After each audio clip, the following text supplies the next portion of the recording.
દાહોદમાં ઝાલોદના લીમડી ગ્રામ પંચાયતમાં 56 સફાઈ કામદારોને 20 થી 25 વર્ષથી માત્ર મહિને 3250 રૂપિયા પગાર ચૂકવવામાં આવે છે।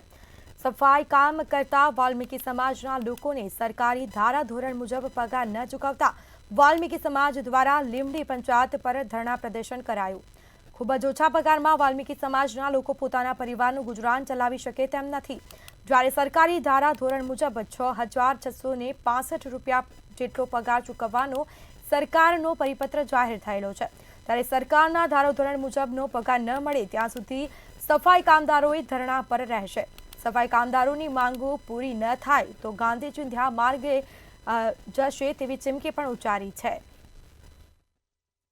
જે વાલ્મીકી સમાજના જે કામગીરી કરી રહેલા હોય અને આજ દિન સુધી પગાર માત્ર ને માત્ર વર્ષોથી માત્ર 3200 પગાર આપવામાં આવતો હતો અને લઘુત્તમ વેતન પ્રમાણે એમને પગાર આપવામાં ના આવતો હતો, જેથી કરીને પીએફઓ નથી કપાવવામાં આવતો હતો।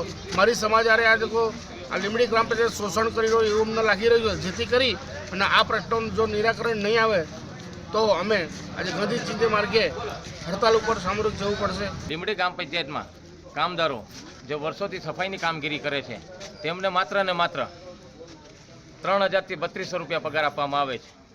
આજે તે 3200 રૂપિયામાં તેમનું ઘરનું ભરણ પોષણ કરી શકે કે તેમના બાળકોને ભણાવી શકે, આવી પરિસ્થિતિમાં પણ છતાં પણ આ સફાઈ કામદારો છેલ્લા 25 થી 30 વર્ષથી કામ કરે છે।